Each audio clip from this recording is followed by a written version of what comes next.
La realidad es que la composición es como el alma, o sea, una vez que uno dominó la otra parte técnica, la composición es el alma de la foto de uno. Entonces, preferí profundizar en varias herramientas y sobre todo, o sea, tratar de mostrar que vamos a ver pilones y pilones de fotos, porque la idea es ver las herramientas aplicadas. Bueno, voy a adelantar un poco, porque en realidad es como, o sea, el tema de composición es como hablábamos el otro día cuando terminábamos la clase. ¿No? Con esta frase de Weston. Consultar las leyes de la composición antes de hacer fotos es como consultar las leyes de la gravedad antes de salir a caminar. Es decir, ahora la intención es ahora ver un montón de herramientas y de fotos para que después cada uno las vaya internalizando y llegue un momento donde ya las tenga hechas como propias. Y después cada uno se va a ir apoyando en las que le resulten más cómodas o más agradables o más atractivas, porque esto es como una cuestión de gustos también. Digamos, hay algunos que van a usar determinadas herramientas porque les gusta cómo quedan sus fotos con esas herramientas, y otro le va a parecer un espanto o le va a parecer una repetición y va a terminar usando otras. Entonces por ese motivo, decidí poner muchos más ejemplos, más herramientas, y vamos a darle 2 clases más. Siempre vamos a estar, en las 2 clases que nos quedan, trabajando alrededor de estos ejes centrales, que son las distintas formas que tenemos para guiar el ojo del espectador. El otro día habíamos iniciado con el tema de reconocer y vincular formas abstractas, ¿no? en las escenas que tenemos enfrente. Ahora vamos a trabajar en todo lo que tiene que ver con generar profundidad, es decir, generar una sensación de tridimensionalidad en un medio que de por sí es bidimensional, y esperemos que nos dé todo el tiempo que nos dé después. Vamos a seguir con la parte de manejar el espacio entre los distintos elementos, o básicamente cómo ubicar los elementos y cómo generar o respetar los espacios entre los elementos dentro de las fotos. Entonces, eso es lo que haríamos hoy. Con el tema de la profundidad, hay una frase de Leonardo da Vinci que es muy interesante, o sea, porque de algún modo sintetiza los ejes sobre los que vamos a trabajar ahora. Hay 3 aspectos relacionados con la perspectiva. El primero tiene que ver con cómo el tamaño de los objetos parece disminuir con la distancia. El segundo, la forma en que los colores cambian cuanto más lejos están los objetos. Y el tercero define cómo los objetos pierden detalle a medida que se alejan. O sea, visto desde hoy, no hay ninguna ciencia ni ninguna gran novedad. El tema es que de algún modo Da Vinci fue de los primeros en observar y sistematizar el fenómeno de la perspectiva. Obviamente, en el caso de él, esto toma otro vuelo, porque lo tenían que generar desde cero en la pintura para generar esa sensación tridimensional. En el caso nuestro es distinto, porque hay muchas cosas que ya nos van a venir dadas o heredadas de la escena, pero conociéndolas nosotros también podemos potenciar ese efecto. Y ahí viene el gran desafío que enfrentamos como fotógrafos, que es transformar una experiencia, o sea, una situación tridimensional y una experiencia multisensorial, es decir, donde nosotros tenemos, en cualquier situación que estamos enfrentados, tenemos todos nuestros sentidos afectados por eso. Entonces, siempre vamos a tener profundidad, vamos a tener perspectiva, vamos a tener el paso del tiempo, el movimiento, vamos a tener olores, vamos a tener texturas. Y todo eso lo vamos a tener que llevar a una imagen bidimensional, donde lo único que va a jugar va a ser la visión. Entonces, el desafío es cómo reconstruir todas estas otras sensaciones para que esa foto salga de esa bidimensionalidad. Y acá, todas estas son las herramientas. Estas son las herramientas que vamos a trabajar en la primera parte. Ya no sabía qué vuelta más darle a la víbora para que me entre ahí. No quería achicar los globos para que se siguieran viendo, pero por eso también que preferí estirar el tema composición una clase más, porque en realidad se podía sintetizar mucho más esto. Normalmente en la mayoría de los cursos lo de composición lo achican mucho más, pero me pareció más interesante profundizarlo y ya dejarlo planteado y que después cada uno toma las herramientas que le sirven. Sí, porque lo otro, como decís vos, la parte técnica de una u otra manera, con la práctica de a poco... Tarde o temprano... Alguna herramienta más, otra menos, pero vas usando. Pero el tema después, tener claro la composición. Claro. Sí, porque o sea, el desafío técnico ese se agota en un momento. Claro. Al principio parece... Estás más pensando en la técnica que en la composición. Claro, al principio parece como una cosa que nunca se va a dominar, pero después llega un punto que una vez que dominaste eso, si no tenés el desafío de la composición atrás, se te agota la fotografía enseguida. O sea, deja de... ¿no? Es como... Llegué, ¿y ahora qué hago? Se me terminó, me vuelvo. O sea, no tenés... El cambio de la composición es algo inagotable, porque en definitiva está dentro nuestro. Y en esto hay un punto importante que el otro día,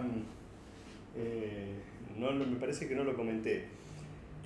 Que nosotros, como recién veíamos eso de Weston, o sea, no vamos, al estar componiendo no vamos a estar necesariamente, o va a llegar un momento donde no vamos a estar necesariamente pensando en las herramientas. Al principio sí. Pero aún en ese momento, cuando al momento de hacer las fotos no pensemos en las herramientas, esa misma carga intuitiva que ya tenemos incorporada la vamos a aplicar tanto al momento de hacer las fotos como al momento de seleccionarlas. Y justo qué lástima que no vino Pepo, porque el otro día justo habíamos iniciado ahí una charla por WhatsApp y me tiró un concepto que no se lo respondí por WhatsApp para dejarlo para hoy, que era, o sea, hablando del tema de las formas abstractas, que me decía, bueno, pero en la foto de ballet esto no va. Y yo lo dejé, no le dije ni que sí ni que no. ¿Por qué? La foto de ballet, que la hace como podría ser foto de básquet, foto de arquería, foto de la actividad que sea, ¿no? O sea, actividad dinámica. Y en realidad por ahí, en algo que sucede muy rápido, es muy difícil visualizar las formas abstractas en el momento. Yo creo que es cuestión de entrenamiento también, uno después la empieza a buscar. Pero aunque no la puedas visualizar exactamente en el momento de la toma, sí las podés aplicar después cuando seleccionás. Salvo que tengas el compromiso, no sé, que sos un fotoreportero y tenés que presentar tal situación exacta justo en el momento que el tipo hizo tal o cual cosa. Si no tenés eso y tenés libertad para seleccionar, seguís aplicando esto, porque en definitiva vas a buscar la situación donde las bailarinas estén formando una curva, estén formando un triángulo, vayan hacia algún lugar. O sea, sabés que en cuanto que van a generar más impacto que una foto de bailarinas descolgadas o en el caso de los jugadores, por ejemplo, yo ahí busco, cuando selecciono, o sea, no solamente la situación de juego, o sea, el momento que el tipo hizo tal o cual cosa, sino el tema estético, o sea, la composición estética a partir de los cuerpos de todos los que están involucrados, que no se tapen mucho unos a otros o ese tipo de cosas. Y además tenés recorte, o sea... Exacto, o sea, al hacer el recorte, esto lo tenés todo en la cabeza. Entonces, bueno, ahora sí, volvemos. Todas estas son las herramientas que vamos a ir viendo vinculadas con la generación de la sensación de profundidad de nuestras fotos.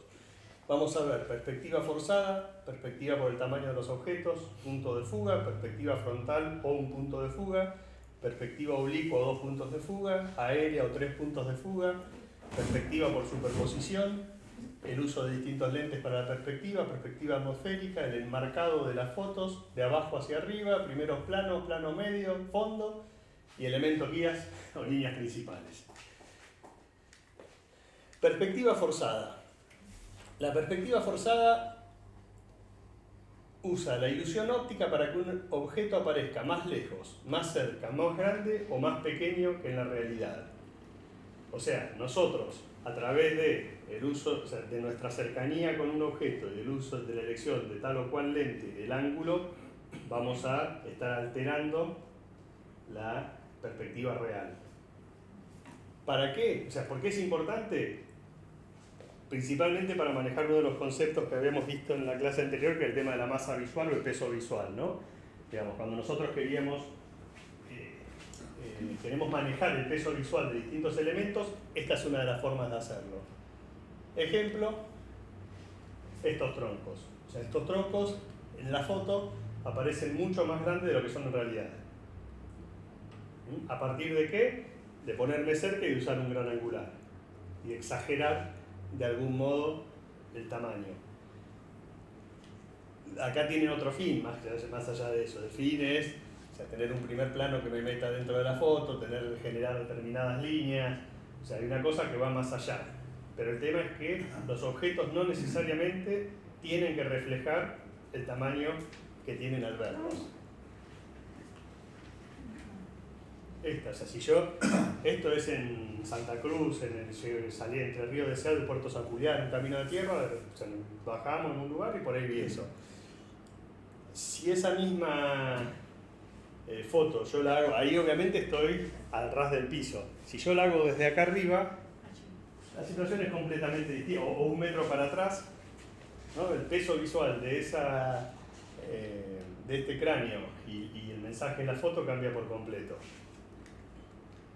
Esto es la meseta de Somuncurá, algo parecido también, es un lugar sagrado de los tehuelches, de Yamnagos, que es como una gran salina, también. La perspectiva por el tamaño de los objetos. Acá el tema es que nosotros obviamente percibimos los objetos que están más cercanos, los percibimos con un tamaño mayor que los que están más lejos. Objetos del mismo tamaño real, ¿no? Eso se llama, o se conoce como escala decreciente, y eso lo podemos generar también, con lo mismo que hablábamos recién, y acá lo que sí tenemos que tener cuidado con el uso del gran angular para no exagerar demasiado a veces. O sea, cuidado digo, no es que no lo usemos, sino que, o sea, nos ayuda muchísimo, pero en algunas ocasiones nos podemos pasar de mambo y terminar exagerando esa situación. Entonces acá nosotros, en esta foto ya sabemos que son todos iguales. El simple hecho de ver los que están más lejos, o sea, de ver estos más chicos, ya nos hace percibir que estos están más lejos. O sea, ya tenemos la sensación de profundidad simplemente a partir del tamaño de objetos iguales. Esta calle en Guatemala, también, o sea, si ven, obviamente las personas cada vez están más chicas. Entonces la percepción nuestra es lógica, es la misma, sigue lo mismo que pasa a simple vista. Lo mismo, las palmeras sabemos, ya nos dan la sensación de perspectiva y profundidad por el solo hecho de que las vamos viendo cada vez más chicas. El punto de fuga. El punto de fuga es el lugar en el que confluyen las proyecciones de todas las rectas paralelas a una cierta dirección en el espacio. Ahora lo vamos a hacer más fácil. Paralelas a una cierta dirección en el espacio, pero no paralelas al plano de proyección. Los ejemplos son más fáciles. O sea que básicamente va a ser el punto donde convergen todas las líneas paralelas, ¿no? Imaginemos un camino, imaginemos las vías del tren. Y ese punto de fuga puede estar dentro o fuera del cuadro. Esto es importante también, digamos, todas estas herramientas que yo le voy a estar comentando, que vamos a estar viendo hoy, es importante también vincularlas con lo que ya vimos la clase pasada en cuanto a líneas, formas abstractas y demás, y con lo que vamos a seguir viendo en cuanto a simplificar el caos visual de las fotos y demás. O sea, todo esto vamos a ir sumando herramientas en definitiva, no es que vamos a usar una sola. Y después que veamos todas, un ejercicio que me gustaría que hagan, o a medida que las vamos viendo, es que vean fotos que les gustan, suyas o de otros fotógrafos, y empiecen a ver qué herramientas de estas hay. Y yo creo que les va a pasar lo mismo que a casi todos, que en realidad las mejores fotos, sobre todo las nuestras, ¿no? la que más me gusta, la que más funcionó, es como la que tiene un pilón de herramientas arriba, consciente o inconscientemente. Que empezás a ver, pucha, esta tiene tal perspectiva y tal forma y tal esto y tal otra, y capaz que ni te diste cuenta en el momento. Y porque muchos de estos es intuitivo. Claro, exacto, exacto. De algún modo esto, por eso yo digo, o sea, que no, que tenemos que escaparnos del lugar de usarlo como fórmula, pero sí del saber cuáles son como para por ahí guiar esa intuición un poco, o sea, darle un marco, ¿no? Que decir, bueno, dentro de determinadas cosas yo sé que va a funcionar mejor, aunque no me case con eso, porque también vamos a ver muchos ejemplos. Me adelanto un cachito, pero ¿dónde poner el horizonte? Y vamos a ver fotos con el horizonte puesto en todas las posiciones habidas y por haber. El tema es ese, no usar la misma regla siempre. Y acá con el tema de los puntos de fuga que pueden estar dentro o fuera del cuadro. Acá tenemos el punto, o sea, esta es una iglesia en Grytviken, la capital de Georgia, de las Islas Georgias del Sur, que no sé por qué hay tanta, es una iglesia en 1915, que hoy Grytviken tiene 13 habitantes. Así que pero es re gracioso que vos vas a la iglesia y está el órgano para que toque, la campana para que... Vas y te manejate. Y entre los tres hay cura y eso, ¿no? Y creo que no, porque hay uno que maneja el correo, otro el museo, hay científicos y otros que laburan ahí en mantenimiento, pero no, sería un lujo que, ¿no?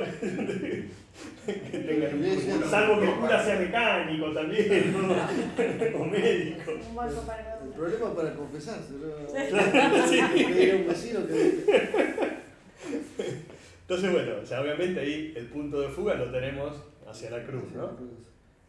O sea, y esto es lo que veíamos ¿no? En la definición del punto de fuga, después cuando veíamos el ejemplo va a ser más fácil que la definición, era donde convergen las líneas rectas, ¿no? Esas líneas que en la realidad son paralelas, salvo que sean paralelas al plano, o sea, porque las que son paralelas al plano nuestro son el respaldo de los bancos, eso no converge a ningún lado.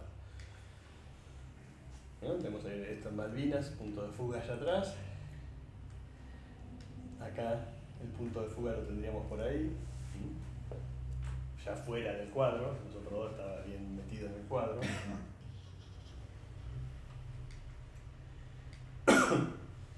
Y ahí ya aplicando el concepto de punto de fuga, tenemos tres tipos de perspectiva. Una, la frontal, que es donde tenemos un único punto de fuga.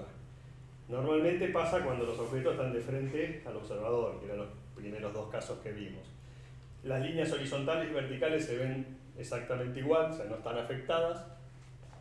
Y las líneas se pueden originar en cualquier lugar de la imagen o fuera de la imagen. La importancia de esto es que, digamos, cuando tenemos un único punto de fuga en la imagen, esto va necesariamente a llevar al ojo hacia ahí, o sea, tenemos una perspectiva de un único punto de fuga, el ojo va a ir derecho hacia ahí. Entonces, acá, ¿qué pasa? Tenemos que tener cuidado hacia dónde lleva, ¿no? Porque si hay algún elemento, o sea, tenemos lo que hablábamos la otra vez con cuidar los detalles.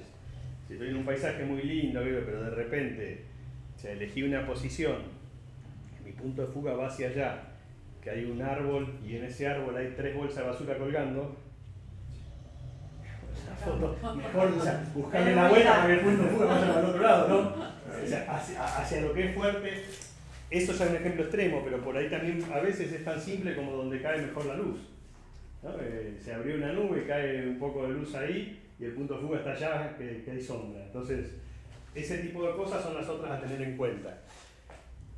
Y en esto, evitar el llamado de las sirenas viene de la mano de, digamos, el llamado de las sirenas en cuanto a la trampa, ¿no? Es decir, estas fotos son muy fáciles de hacer, o sea, con un único punto de fuga.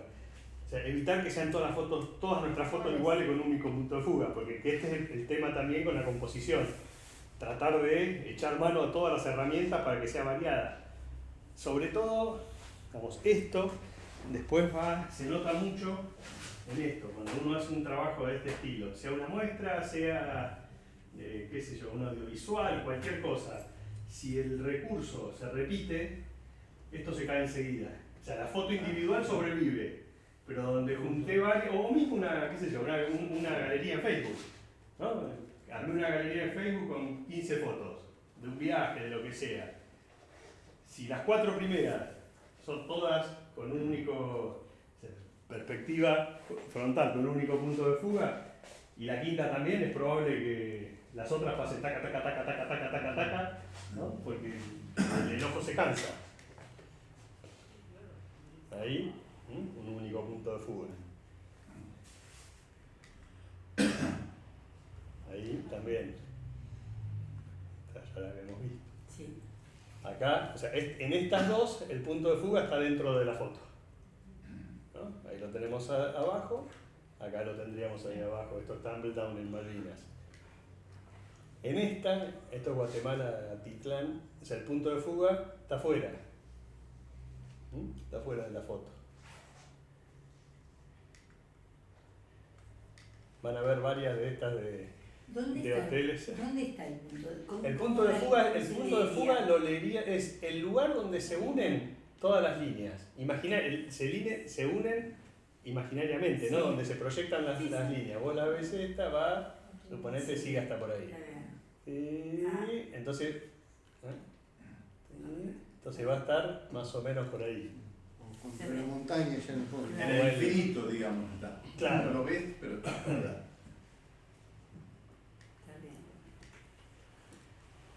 También, o sea, esa era la frontal, un único punto de fuga. Podemos tener 2 puntos de fuga, que es lo que se llama perspectiva oblicua. Acá se da cuando ya no estamos de frente al objeto o al sujeto, sino que lo que está frente a nosotros es alguna esquina. Acá, ¿qué pasa? Los puntos de fuga, como son 2, se disparan para los extremos. Con lo cual, en lugar de atraer la atención del espectador, como decíamos, con un único punto de fuga, acá se me está diversificando, se me está yendo para los costados. Entonces,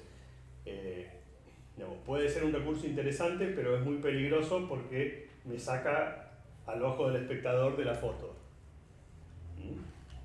Acá tengo un punto de fuga, acá. Y el otro se me está yendo para acá.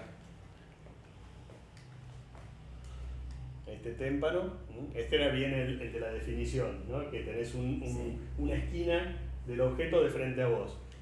El punto de fuga se me va para un costado y el otro para afuera. Acá, lo mismo. Pero, a ver, volviendo al anterior, ahí digamos que vos lo explotaste para que no recorra toda la imagen. Usaste a favor. Claro, en realidad acá, ¿qué hice? ¿Por qué esta foto? Este era un témpano enorme que estaba en el estrecho Antártico, que cuando veníamos de Georgia para entrar a la península antártica, y justo antes de entrar, encontrás todo este tipo de témpanos, llaman témpanos tabulares, que son estos como aplastados, que son muy altos. O sea, ahí el tema es que no hay nada que me dé perspectiva, Sí. pero son témpanos que deben tener 50 metros, 40, 50, 60 de alto. Llegamos a encontrar uno de 120. El barco lo que hizo, el témpano estaba flotando solo y el barco le dio una vuelta completa. Se dio una vuelta 360 y después siguió.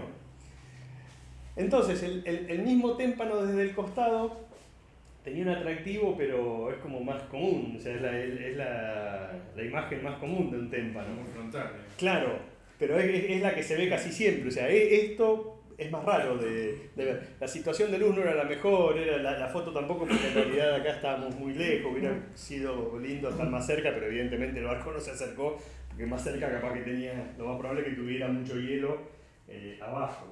Pero de algún modo lo que quería era eso, digamos, salir de esa situación plana del témpano, que me ocupe todo, y estirarle un poco, o sea, darle un poco más de dinamismo por ese lado a la foto.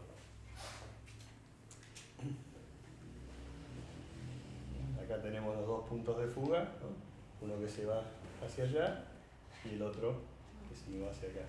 O sea, lo interesante es que le da un dinamismo distinto a la foto. El peligro es que me saca el ojo de la foto, pero le da otra energía.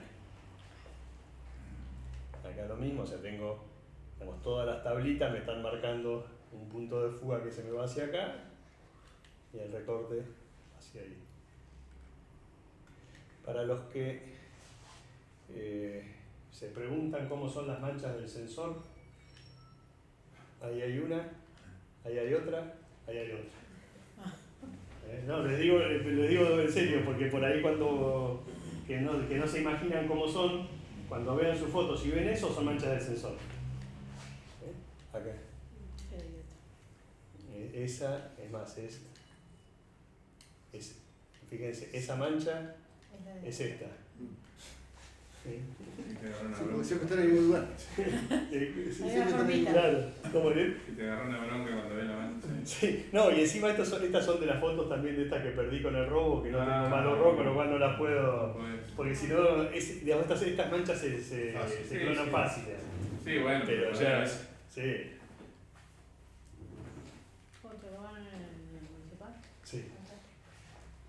Y después tenemos, la más compleja de algún modo es la perspectiva aérea, que es la que tiene 3 puntos de fuga, que digamos, tenemos las dos sobre el horizonte y el tercero está o arriba o abajo según cuál sea nuestra posición. O sea, según cuál sea nuestra posición, o sea que nuestro punto de vista estemos mirando el objeto desde arriba o desde abajo.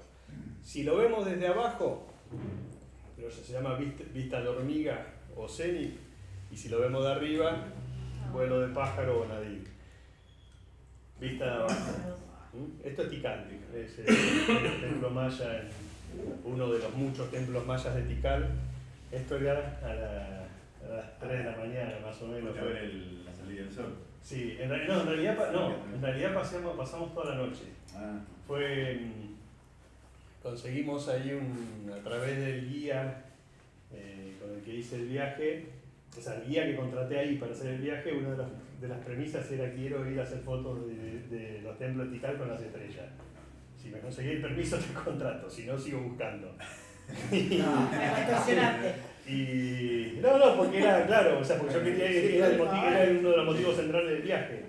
O sea, si no se podía, no se podía, pero pudiéndose, o sea, haciéndolo todo legal, o sea, fue. Y bueno, consiguió el permiso y entramos. Fue maravilloso. Con él, Agustín, o sea, el guía que yo llevaba, un guía de ahí de Tikal, que es un guardaparque que no te dejan solo, o sea, no deberían dejarte solo, en un momento se emboló y bueno. Si alguien les pregunta, Yo fui a dormir. claro, si alguien les pregunta, entraron solos, dijo. Y eran las 3 de la mañana, estábamos arriba de este templo. Y se fue. Aparte vos ves ahí, te meten miedo, porque digamos, todo lo que tiene algún mínimo rasgo de autoridad andan armados hasta los dientes. O sea, armados son con ametralladoras todos. Sí. Entonces, claro, vos ves a estos tipos y dices, la puta, me dejás acá solo y si viene otro, le tengo que decir que entré solo y no va ninguna ametralladora y no sé con qué ánimo. Pero bueno, esa la historia fue que entramos, fue genial, a las 11 de la noche entramos dormíamos adentro del parque, que hay un hotel, es un parque muy grande, Tikal. El hotelcito con las casitas de... Claro, ahí va, ahora creo que son 3 me parece, porque Tikal fue la capital maya durante 100 y pico de años, vivieron 90 y pico mil personas, 150.000 personas en el año 900, una cosa así. Que después queda todo abandonado, es una locura, o sea, hoy es una selva tupidísima y la ciudad la abandonan porque no tenían más árboles para seguir quemando y generando energía. La energía que usaban para hacer el cemento ese con el que pegaban las piedras. Habían talado todo y hoy es una selva bestial. Esto se quedó abandonado y se redescubrió en 1800 y pico, una cosa así. Y hay un montón de templos, que son unos templos gigantes. Y bueno, entramos a las 11 de la noche, caminando por el medio de la selva como 1 hora y pico, más o menos, hasta que llegamos a la zona central de los templos. Y estuvimos ahí hasta las 5 de la mañana, más o menos, por varios de esos, y después subimos a uno, o sea, que tiene una estructura para subir, a ver la salida del sol desde arriba. Que eso sí está como más promocionado, al punto que se había ido, el guía, y habíamos quedado nosotros solos, y a las 4:30, 5 de la mañana empezamos a escuchar voces. Voces, y cada vez más cerca y más cerca. todos tirados en el piso estábamos, eso tiene como 50 metros de alto. Y estábamos tirados entre las rocas, que no nos escuchen, que no nos vean, que no... Claro, y después empezaron y subieron y venían como 40 que venían en excursión a ver la salida del sol. Pero bueno. Bueno, esto entonces sería la vista de hormiga. Esta es otra de Tikal con la luna. Esto está pintado con linterna. Porque o sea, la luna la tengo atrás. No es la situación ideal meter la luna dentro de una foto, pero acá, o sea, digo, dentro de una foto nocturna, porque va a salir así, necesariamente, va a salir como una mancha blanca. En este lo que me gustaba un poco era como el cielo estaba más nublado, le daba un poquito más de dramatismo. Entonces la iluminación la tenía de frente, acá fue pintar con una linterna. Y esta es la vista de vuelo de pájaro, ¿no? Esto es en un Champey, también en Guatemala, ahí cerca. Entonces esas serían las tres perspectivas en función, los tres tipos de perspectivas en función de la cantidad de puntos de fuga. Otro tipo de perspectiva, recuerden siempre cuando hablamos de perspectiva estamos hablando de formas de generar profundidad en la foto, generar sensación de tridimensionalidad en las fotos. Es a través de la superposición de objetos. Que acá, digamos, la superposición de objetos nos dan la sensación de profundidad porque inmediatamente percibimos al que está tapado como que está detrás del que está tapando. Acá hay un punto importante que es, digamos, en realidad, así como con esa superposición de objetos generamos esa situación de profundidad, esa sensación de profundidad, tenemos que tener mucho cuidado con la última parte. Es decir, por un lado nos puede servir para ordenar, digamos, recuerden siempre que lo que estamos tratando de hacer con la composición es ordenar el caos visual, ¿no? Transformarlo en algo más simple que el espectador lo lea más fácil. Entonces me puede servir el ir tapando uno con otro para ordenar ese caos.